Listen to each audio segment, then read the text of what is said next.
I would like to start the presentation by acknowledging the traditional owners of the land where I'm presenting and pay my respect to their elders past and present.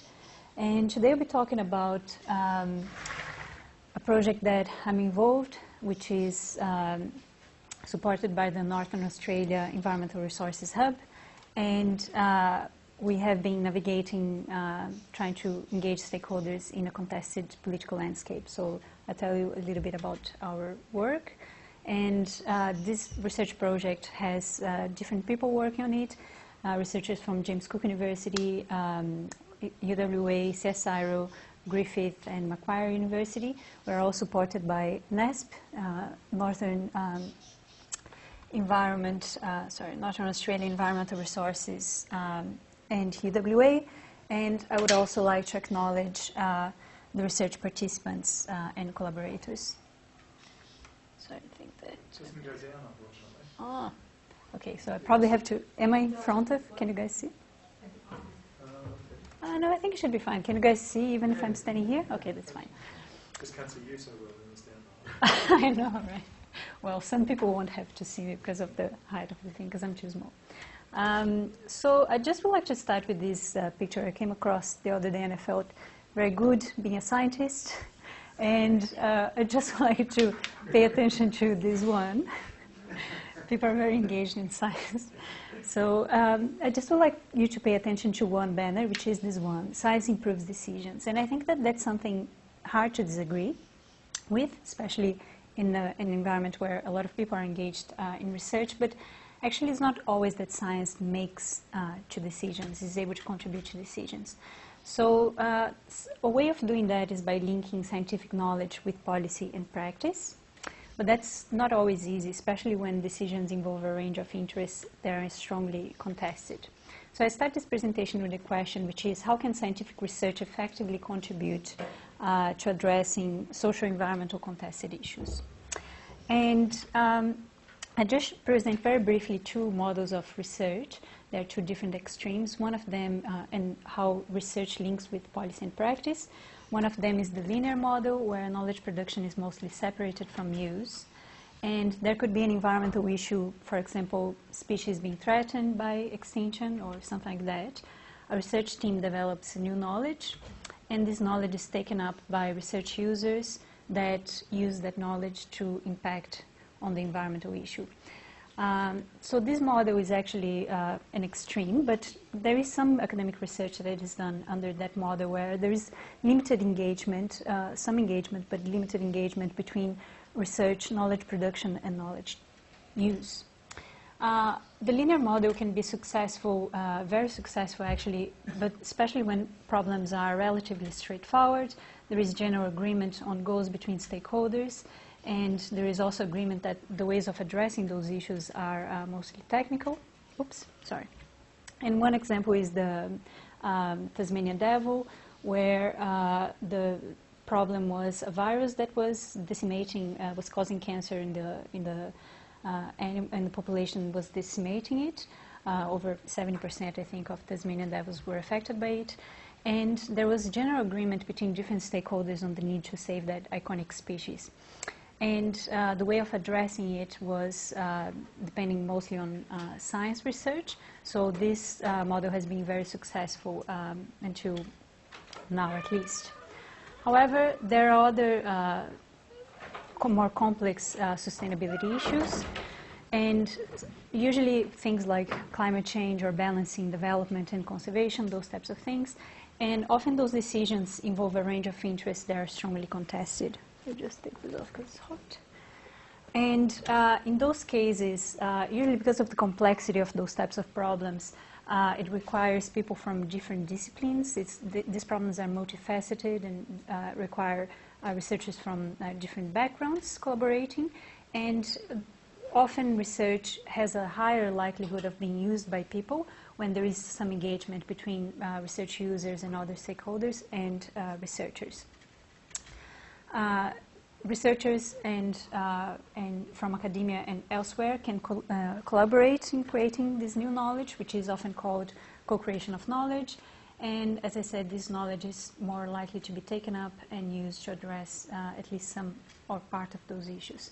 So there are different types of models that describe this type of research. In different disciplines, they have different names. So, for example, they refer to different things. Sustainability science, for example, refers to transdisciplinary research, but other areas of research refer to things like participatory action research or mode 2 research, etc. But they have similar elements. So transdisciplinary research focuses on socially relevant problems, is mostly solution-oriented, tends to be interdisciplinary, involves mutual learning between academics and non-academic actors, and note that the academic actors are also learning from non-academic actors. And in this presentation, I'll be talking about a research project that was developed in a politically charged context, and I'll describe some strategies that we use to try to navigate that system, mostly adapted from transdisciplinary research. So the research that we are, the research that we are developing is in the northwestern region of Australia, is that catchment in the Kimberley region, the catchment on red, which is the catchment of the Fitzroy River. And this area has a high percentage of the population is Indigenous. The Fitzroy is considered a wild river. It has relatively good condition in terms of water flow, but also in animal and plant life. And those cultural and environmental, the cultural and environmental significance of the area has been acknowledged in 2011, I think, via national heritage listing. I'll give you a little bit of historical context in the region as well. So after colonization, the main economic activity developed in the area was pastoral activity, pastoralism. And until the early 70s, Indigenous people used to live in pastoral stations. They used to live in very difficult conditions. So they used to do labor, which was mostly semi-slave type of job, where they received only food and shelter for their work. And in the 70s, they walked off the stations after those bad living conditions, and they mainly became fringe dwellers in a town called Fitzroy Crossing, which is right in the middle of the catchment. So that was one of the triggers of the land rights movement that happened in that region, and currently a large area of the catchment is under native title. So this is the Fitzroy catchment. In the Kimberley, here is Fitzroy Crossing, here is Derby in the mouth of the catchment, and this area in yellow here is the boundary of the catchment. The area has 8 native title determinations and 7 registered claims. So groups like Bunuba, Gunyandi, Nilamangala, Yangara, and Imarawara, for example, have their land rights determined. And there are also registered claims. Native title varies in terms of there could be exclusive or non-exclusive, and it varies mostly in terms of how much traditional owners have a say in relation to what is developed in the land and their access to the land as well. And the main land use in the region is pastoral. So there are quite a few pastoral leases. There are also some conservation areas, but you can see that as a result of the land rights movement, some of the current pastoral leases are managed by Aboriginal organizations. The ones in pink here are managed by Aboriginal organizations. So the land right movement caused put the lands back into the hands of some of the lands back into the hands of traditional owners, but it also caused some divergences between pastoralists and Indigenous groups, because some pastoralists were feeling threatened. Not all of them, obviously, but some pastoralists felt threatened because of the potential of traditional owners getting back that land. And that also caused some internal divergences within traditional owner groups as well, about who owns the land and what families have would be entitled to be part of the native title, for example. And besides pastoralism, another type of economic activity that has been developed in the area is mining. And there has been many mining, oil and gas proposals in the area, but some of them raise concerns about the potential impacts on cultural and environmental heritage. Another thing that needs to be noticed in the Fitzroy region is the socioeconomic status of the region. So this is a map of relative disadvantage and advantage of Australia that was produced using census, the most recent census data. And here you have Derby and Halls Creek, which are the main shires in the catchment.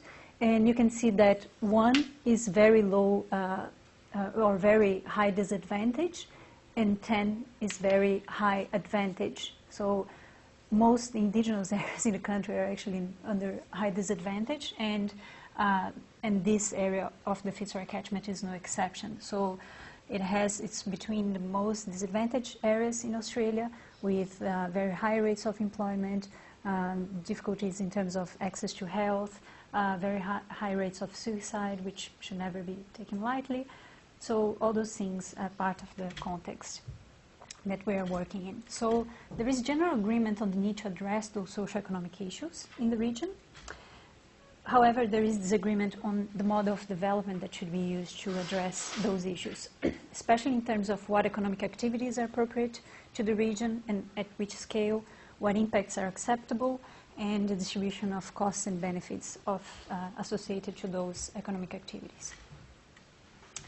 So in 2015, the region was identified as a priority area for development by the Commonwealth. The Commonwealth launched a white paper on developing Northern Australia and identified the Fitzroy catchment and the natural resources that are present in the region as with high potential for development. And that intensified development proposals in the region, including mining and large-scale irrigated agriculture. That also triggered a lot of research in the area. So Department of Agriculture, the Commonwealth Department of Agriculture and Water Resources funded NORA, which is Northern Australia Water Resource Assessment. And the Fitzroy is one of the catchments that are the focus of NORA.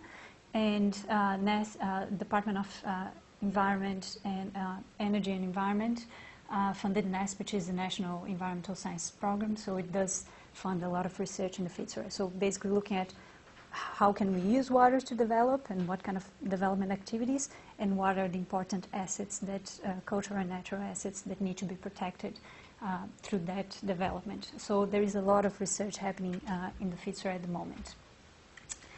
So one of the principles of transdisciplinary research is collaboration between researchers and research users on identifying research priorities. And NESP Northern Australia did that at a higher level when the program was starting. So identified Fitzroy as a catchment of interest. And it had to deal with NESP priorities, which are funding body priorities. So it had to address that. But that, together with the government and of consultation with government and non-government groups, resulted in the identification of a series of environmental and Indigenous topics of interest for research from both researchers, funding body, and stakeholders. And also there was interest in the development of a toolkit for multi-objective planning. So multi-objective planning refers to not only conservation planning or development planning, but a type of planning that addresses multiple objectives. So the project started with a question, which is how do we balance increased productivity, traditional uses, and nature conservation in Northern Australia? And the project initially had a more technical focus. So it was based, was going to have experts, mostly scientists, meeting together and then having workshops with those scientists and using very fancy and sophisticated software to develop optimal solutions for land use. However, there was acknowledgement that under such a contested environment that could, where in those types of environments, research or scientific knowledge can be used as a political tool. So it can either be used to justify some decisions, especially when just some stakeholders have access to the knowledge, or it can, if it doesn't align with agendas of stakeholders, it can just sit on the shelf and catch dust. So in order to address some of the issues that were happening in the region and to engage more people and actually have higher likelihood of the research being used, it was agreed that probably a participatory methodology, which is transformative scenario planning, could be adequate for that project. So now finally, I'll describe the project to you after all this context. The project has several steps. The participatory scenario planning project that we have has several steps. The first step is to assemble the team. So this team is a team of experts that are going to participate in a series of workshops. And it has people from different experts from different areas, but most of them are local or regional experts. And there are experts in from industry, for example, people that work in mining, that work in the pastoral stations in the region. Also experts in indigenous interests, so a series of indigenous organizations have been engaged in the project. People from government, environmental organizations, etc., a range of stakeholders, the most important ones in the region. And there are in the team foresees around 30 to 35 people, which is a manageable number, to participate in the workshops. So the first step is interview those team members to try to understand what are their views in terms of development, so what development means to them and how that relates to people's needs and aspirations in the region. And then those interviews are a way to, sorry, let me step back. The participatory scenario planning is meant to discuss, we thought about whether it would be, some of the participatory scenario planning can be aspirational, so people can get together in a room and say, what future do we want collectively? But we thought that this would be very unlikely to happen with that group of stakeholders. So the best approach, and that has been replicated elsewhere as well, is to look at what, instead of what should happen in the catchment, try to look at what could happen in the future. So people are not talking about what they want to happen, people are talking about, okay, if things go in that direction, these are things that could happen, and these are things that could drive the future in this or that direction. And by doing that, we are trying to avoid decision-making and negotiation in that type of, in the workshops. But we are first interviewing people, asking them about what they see as development, because we think that's important that people acknowledge differences as well. So when we analyze the interviews, we will de-identify the data, and then we'll present in the first of a series of 3 facilitated workshops. And then people will be aware of the range of views associated with development that are in the room. So the first step in the first workshop, that is probably happening between in the next couple of months, we will have the team together with researchers, and we'll try to understand the system. So look at things that are happen currently in the Fitzroy catchment, and that could change the system in the future, some drivers of change, but not only local and regional, but also looking at national and international scale. And things like, for example, demand for mining products from China, or tourism, domestic tourism demand, grain nomads, etc. And we try to understand what are the main drivers for change in the Fitzroy in the next few decades. The time frame that we're looking is until 2060. And then, still in the first workshop, we will look at some development options, things like expansion of pastoral activity, tourism, mining, irrigated agriculture, carbon farming, for example, and we will explore the opportunities and constraints associated with those options, and also the unknowns, the uncertainties, and the knowledge gaps associated with those options. Then in the second workshop, the experts will come together and will develop the narrative of the future scenarios. So we'll look at things like, considering all those drivers that we identified and the uncertainties, maybe one future scenario for the Fitzroy could be a mix of land use, could be irrigated agriculture, mainly mining, and irrigated agriculture and pastoral, expansion of pastoral activity. Another scenario could be ecotourism, small pastoral ventures, and renewable energy, for example. So we will look at different mix of development options that could be part of the future, and we'll develop around 3 or 4 scenarios. And then between the second and the third workshop, researchers come back and then build maps that represent those narratives. So this is an example of another catchment, a similar exercise that was done in North America, in a catchment in North America.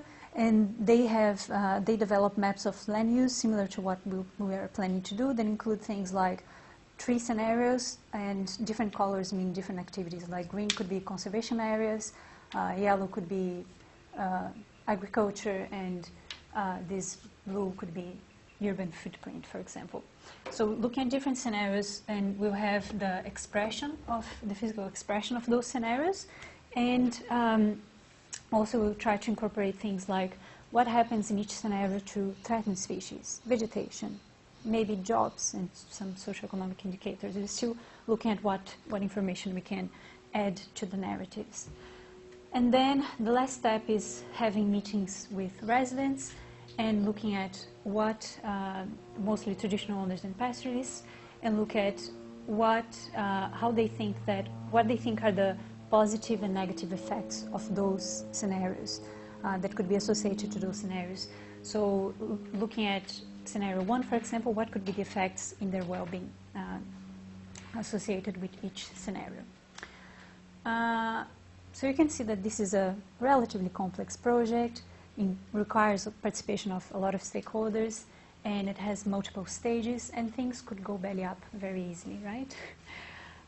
So there is a lot of risk associated to that. Maybe people come to the first workshop and they think not in, or don't even get to we don't even get to assembling the team. So there is a lot of risk involved in that, and trying to address that risk, we actually developed the theory of change of the project, and we are trying to use that together with an evaluation component that will be assessing how we are going into some aspects throughout the project. We are trying to make sure that both the process and the outputs are credible, considered by participants as credible, so seen as trustworthy, reliable science.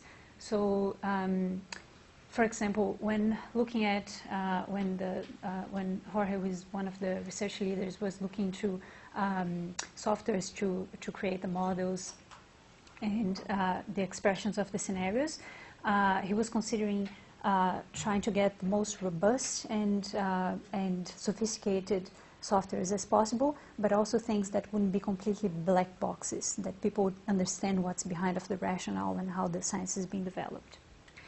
So another step is trying to make the research as relevant as possible to users' decisions regarding their future development and conservation options. And we are engaging very strongly with government, for example, trying to make sure that they are going to, the maps that we're creating would be useful, and the narratives would be useful for their decisions in the future.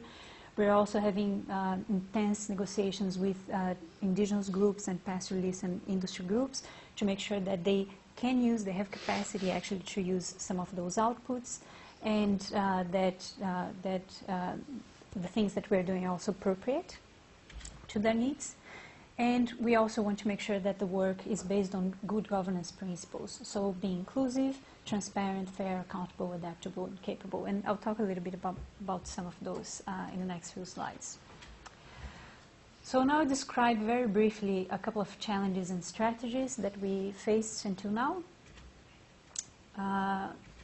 So the first one was to assemble the planning team. That was a lot of hard work. And we are trying to be as inclusive as possible in assembling the scenario planning team. So we want to have people that are associated and knowledgeable of different interest groups in the region. We spent over 1 year on planning and engagement for this project.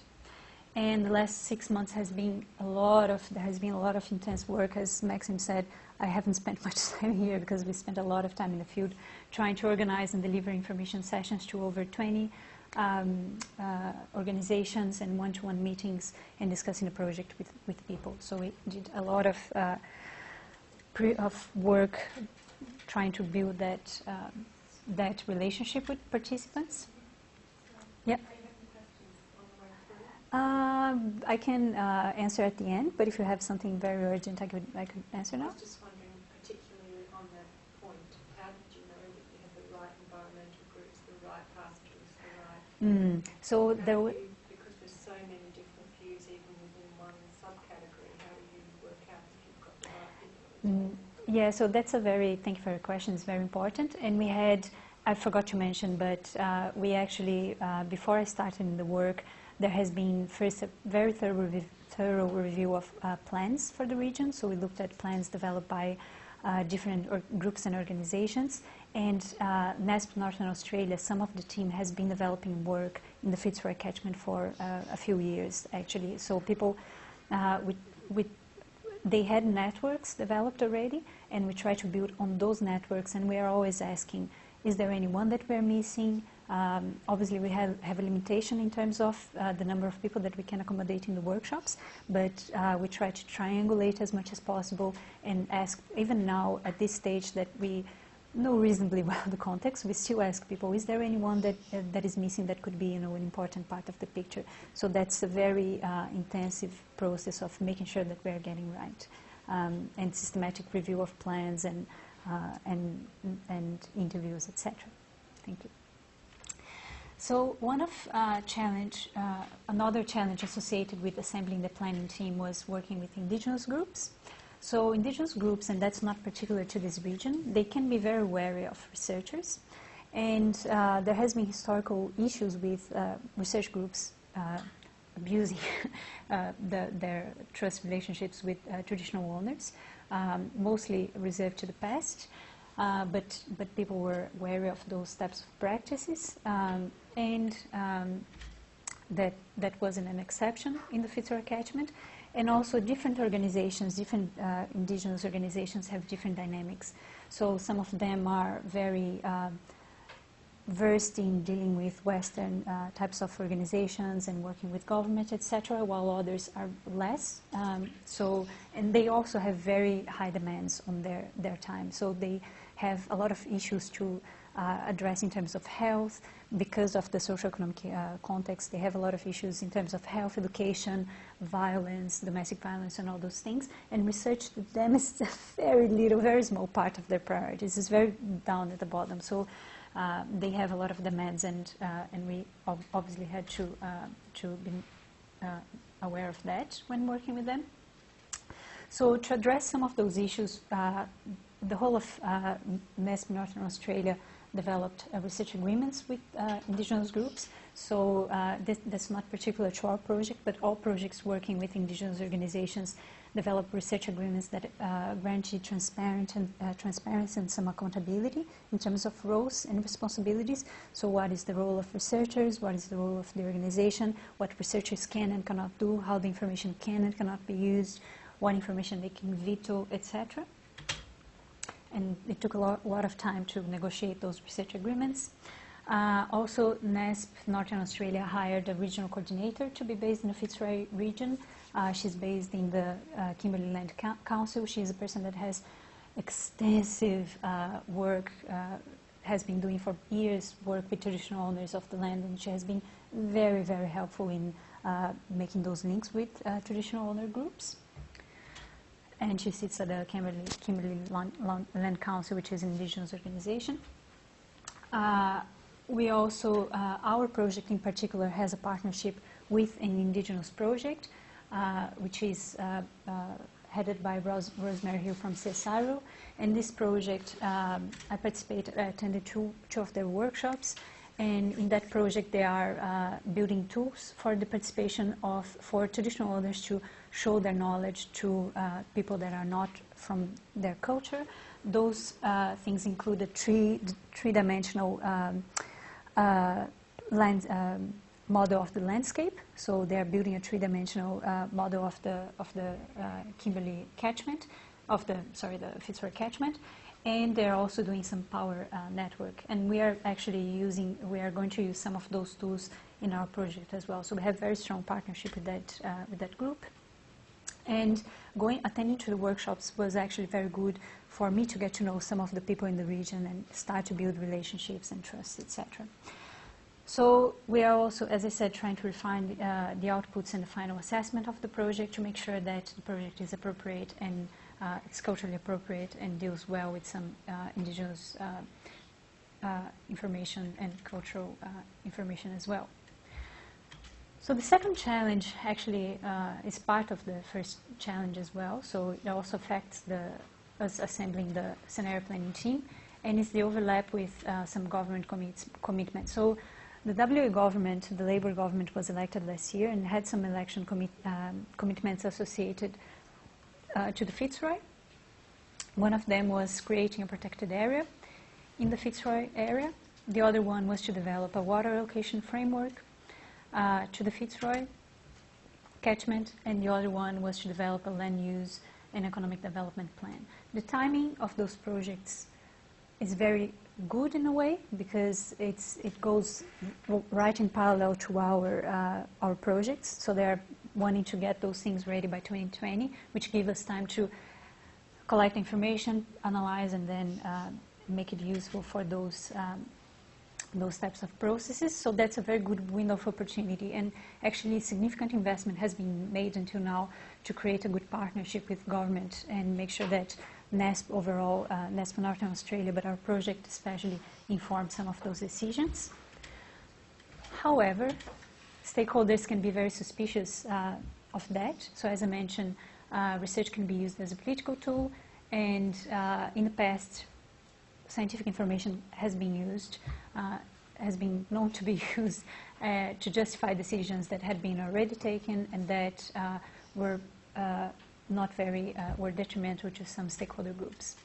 Also, because there is a lot of research happening in the catchment currently, and also government is trying to do their homework for those types of commitments, to address those commitments, the residents are suffering from consultation fatigue.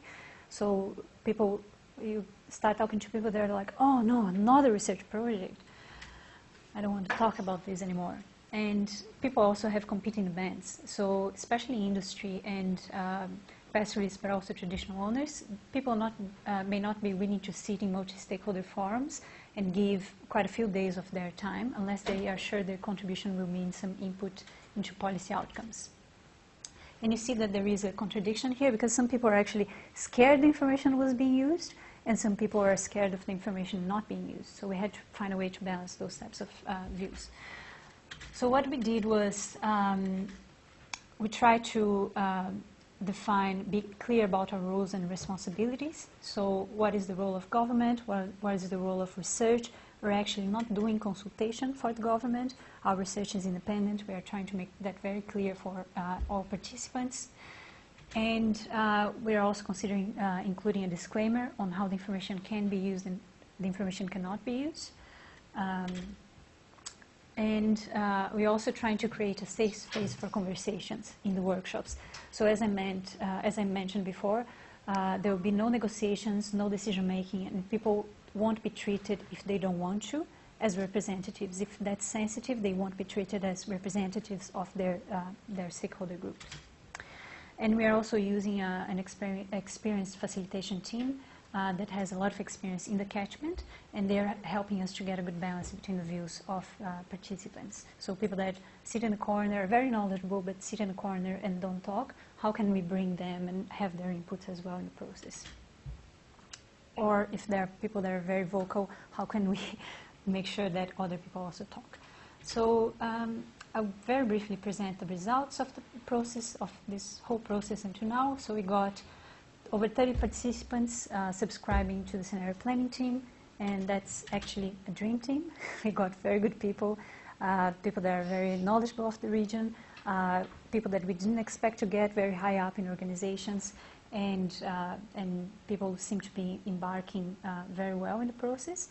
At some stage we thought we wouldn't make it through, but actually things are lining up very well now. And we're conducting the interviews So we interviewed over half of the participants, and we are getting some very rich data that hopefully will support some very good publications in the near future.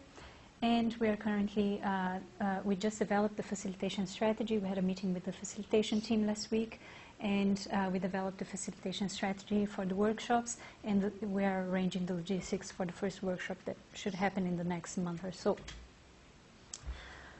So just to conclude, transdisciplinary research may require additional time, effort, and resources as compared to academic research, traditional academic research. However, it can provide some, has the potential to provide some useful research as well.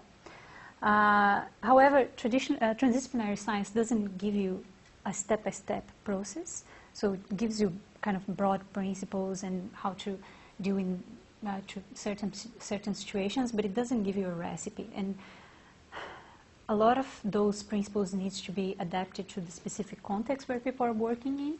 So we had to actually spend a lot of time listening to people and trying to find ways to address the issues, etc. So it's a lot of, it's a huge learning process, and it's a context-based design. But hopefully that will, fortunately we have a very supportive hub and funding body as well that allow us to renegotiate things when, timeline, for example, when that's necessary. And we have been, hopefully this context-based design will generate some lessons learned that could be applied to similar situations in the future. So in over 2018 and 2019, we'll have the 3 workshops plus the assessment. So I'm looking forward to presenting next year the results of the research. Thank you.